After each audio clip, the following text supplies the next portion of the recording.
am here with Joey Esposito, who wrote one of my favorite books of last year, and then I just picked up this graphic novel from Kickstarter.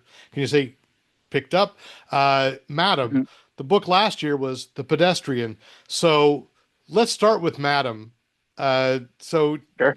talk about what it is, characterize it. Wow. Madam is a project that's been haunting me for 10 years, literally and figuratively. But essentially, it's, our take on a black magic Mary Poppins. So it's a horror story that spans multiple decades about this immortal quote unquote witch. She would never consider herself a witch, but for shorthand, it's easier to call her a witch.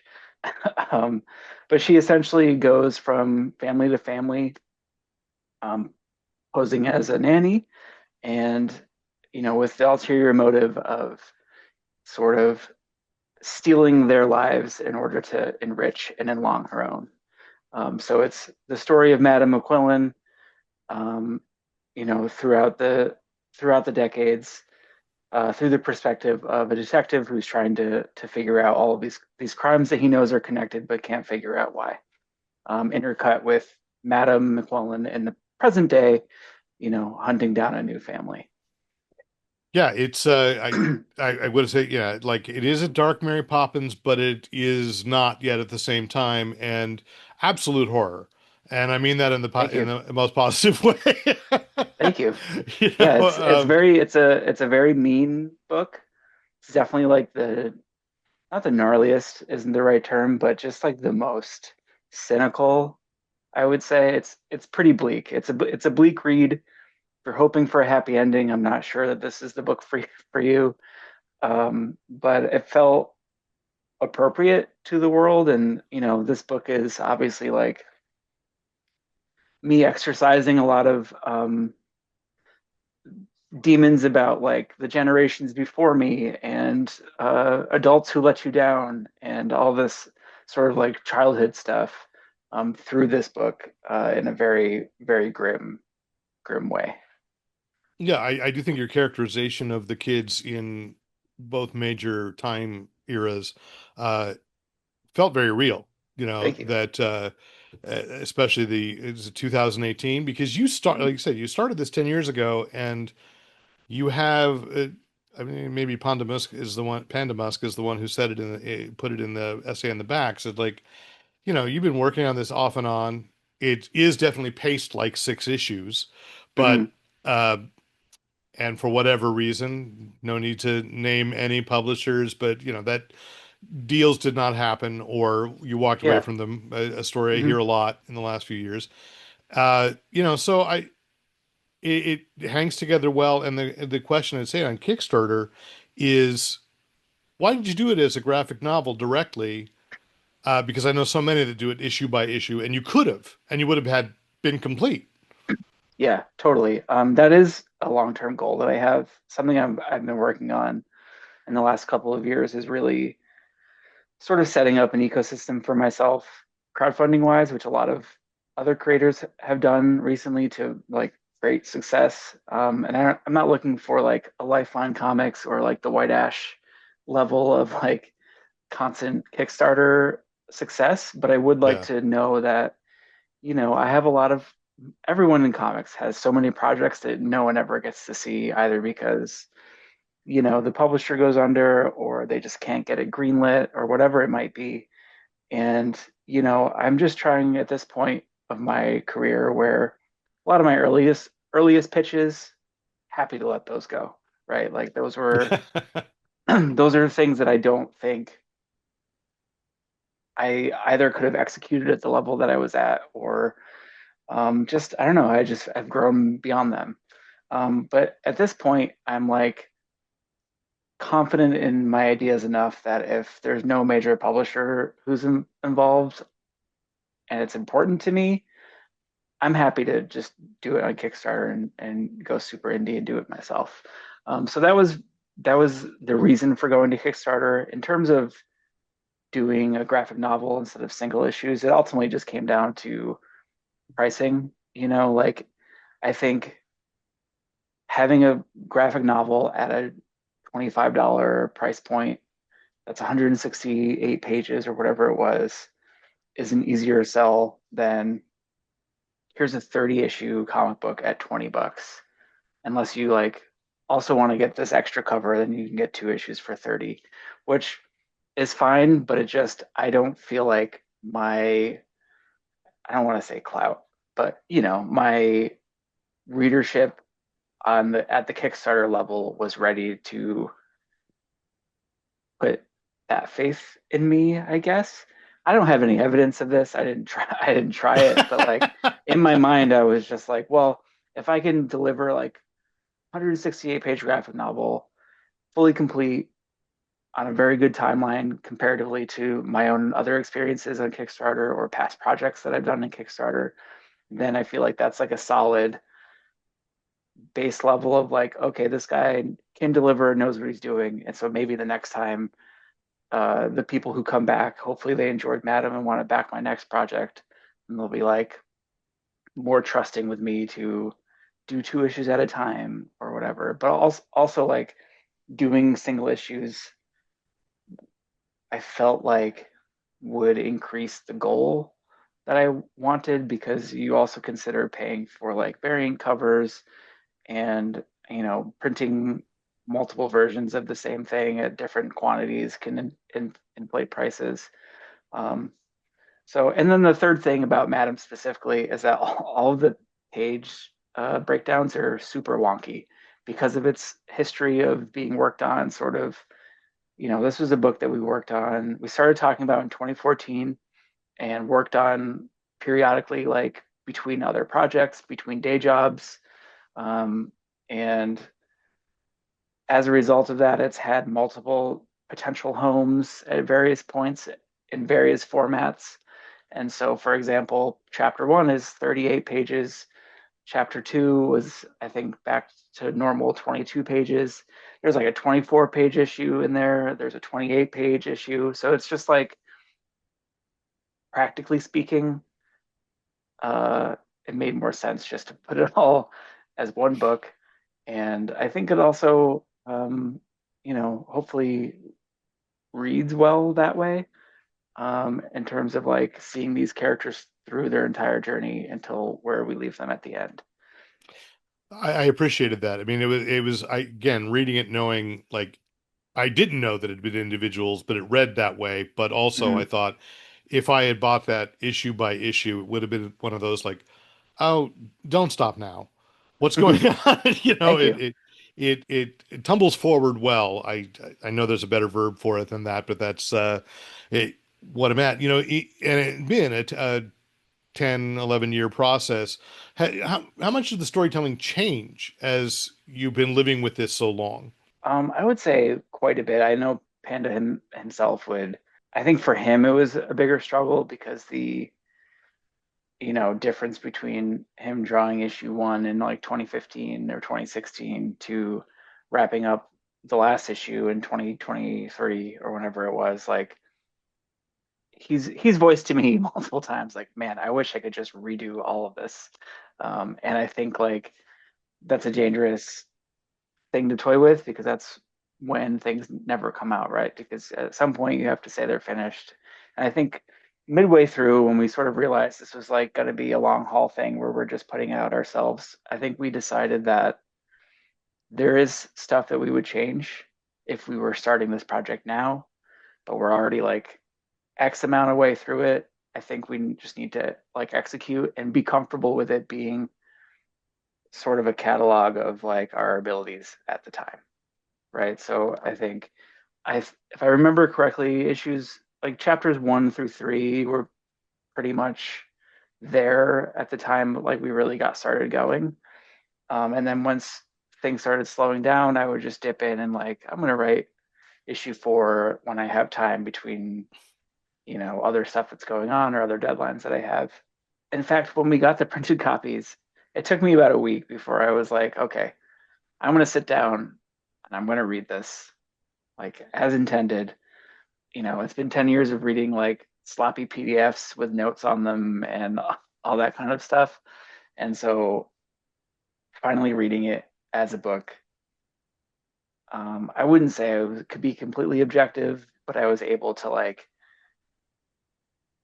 sort of process the fact that it is complete and it is a thing that exists and it's out in the world and it is what it is. And I have to like be comfortable with that. And, you know, I'm always going to see the faults in my own work, but hopefully I can use it and the next thing will be that much better. Project management, we definitely could have used an editor. That was like the biggest learning curve on this specific project. I think Panda even mentioned that in his afterword. It was just like when we're trying to wrangle files from 10 years of like random Dropbox folders and stuff, like, or just, wait, did we change this at some point? Why did we change it? You know, just having a person whose job it is to keep track of all that stuff would have been very helpful. But instead, it was like shared between all of us, and it was just not. It wasn't an easy process, but It was definitely like a learning project, and I know for a fact that I've learned a lot from it. Yeah. In your collaborative process, I mean, did Pandamusk know where it was going to end? Or did you know 10 Yeah, years ago? Yeah. yeah. I mean, I would say like the general shape of the story was always how it is. I think the original ending was a little bit lighter, and then as I was like writing it and developing it, and like personal stuff like was happening, and that sort of like changed my my approach, and I think it got a lot meaner and a lot more cynical, specifically because of like the point in time where I was really writing a bulk of it. But I would say generally speaking, it's it started with Madame McQuillan herself, the character, and like her vibe and what she looks like and what like the terrible fucked up things that she like plants in these people's minds to like get them spiraling out a little bit. Um, so that was definitely there, along with like the sort of cross-cutting of the narrative of Madam in the present and Hmm. Detective Harris, sort of like committing his life to this mystery that he's just not solving and losing everything in the process. That was all like part of the original plan. Well, yeah. I mean, and it reads well and can see, yes, it is. We said it's dark. No spoiler there. That, to me, that's pure horror. Mm-hmm. That it doesn't go the way we always want. And so key. But let's contrast that. It is kind of a cynical or a negative view of the world, I guess, in some extent. Mm-hmm. And then I'll contrast that with The Pedestrian, which I found to be a very hopeful work For and sure. optimistic, and that's why I fell in love with that book. Trying to explain it to other people, that it's like I don't know if this guy has powers. Like from the first issue, it's just but he's got a power of just wanting to inspire people to do the Mm-hmm. right thing, and we need more pedestrian. I think is what a long-winded way of saying that. We need more of that right now. I agree. So you know, so yeah, what inspired that? The pedestrian was really born out of my friendship with Sean and our Sean Von Gorman, the co-creator and artist, and just sort of our long-term friendship and the past projects we've collaborated on. And I would also say, you know, pedestrian, Madam is pre-therapy, pedestrian is post-therapy, and I think you can tell probably. I think it's just like a more positive way of interpreting the world around you and how funneling that into a comic book story. Of course, like exercising demons. I love horror. I love like going wicked dark. Um, but I think Madam maybe not, I don't want to say like the rock bottom in terms of like my emotional self as I'm working on something. But certainly I was in a better place while working on Pedestrian. And when we really were like really digging into it, it was 2020. It was the first year of lockdown and all that stuff. So it was just Mhm. like all that stuff is just like seeping in and sort of like imagining like it didn't need to be this way. The response didn't need to be this way. We could have been so much better off. We could have just like, if everyone just like kind of got their shit together and like united, Yeah, we cared could about have each like other. actually been past it without everything that followed. you know, and is still following. And I'm not just talking about the virus, but like everything that cascaded behind that, No, right? yeah. And so like all of that is happening, and I would say that the pedestrian is kind of our response to that. Like that summer was the Black Lives Matters protests, and just seeing people go out there and do something, even Hmm. though they're like threatened with this crazy virus that no one really understands yet, they're still out there doing what they needs to be done, right? And so I think the pedestrian is kind of emblematic of that time. And we're both super big Superman fans, and that's his whole deal as well, is just like doing the right thing, trying to show other people they can also do the right thing. Um, so yeah, I'm also like, as a writer, someone who is really interested in trying different stuff. So I love writing really dark horror. I've written Sesame Street, but I've also written Yes. like Madam, or torturing children. So it's like I I like not being able to hopefully be pigeonholed into one thing. No, that is cool. And when we met at Comic-Con this last summer, I mean, my first thing was when I realized who you and Sean were was, uh, where's more pedestrian? So I do have to ask it now. That's we need him more than Yes, ever right now. I 100% agree. We are working on it. We're ready to go. As you are probably aware of the Diamond bankruptcy last year Yeah. and just all this stuff. So unfortunately, like our book was coming out right as that was like hitting maximum impact, which really impacted things. For example, the trade never even made it to the book market, like Barnes and Noble and stuff, because the book distributor was through Diamond, and it just kind of evaporated. So like I don't feel as though we've gotten, obviously, like the response was great, nominations for awards and stuff. That's all like awesome. We're very proud. But I do feel like there's an opportunity still for people to discover the pedestrian, because it sort of got curtailed a little bit at the end of its run with the diamond stuff, and it was hard to find. Yeah. Shops were coming to us to be like, "Hey, do you guys have any copies you could sell us? Because there's none of the distributor and all that stuff." So we do have like a giant document. The second arc is like ready to go, more or less. We're just kind of waiting on our green light to get back to it. So we're optimistic, and hopefully we'll have some more info to share soon. Excellent. And that is for anybody watching the pedestrian you can find if you can't find the trade because I'd forgotten that. I mean, I wouldn't have known. I wouldn't have walked. I don't walk into Barnes and Noble and say, "Is there a Yeah. trade of my favorite series this year?" But it was hard for me to find the individual issues. So again, you Hmm. can uh on Global Comics Global and Comics is it's available to read digitally. You can all, I think Sean and I both have copies in our web stores. I'm on KoFi. Um, you can just find me on there, or go to I think Sean's website is bonagormanart.com. We're yes, both selling copies, and it'll come signed from us. and But yeah, that so reminds me to pitch, of course, if people want, I'll hold it up because I put it next to me so I remember the artist. yeah, Madam, what a creepy cover. look at that Beautiful. spot gloss. Oh, yeah, it's fantastic. That too is available on your website now. I mean, before we Hmm. even did this interview, I had to make sure, Hmm. people can still get this book, right? They can, yeah. And So in so, fact, we were talking before we started recording that I've had a sick cat, and I was waiting to put Madam up on my web shop until all the Kickstarter rewards went out. And then I saw the bill from the vet, and I was like, "Oh, it's time! If they're going up, they're there." So they are there currently. If you want to order a copy of Madam, it's available in my web shop.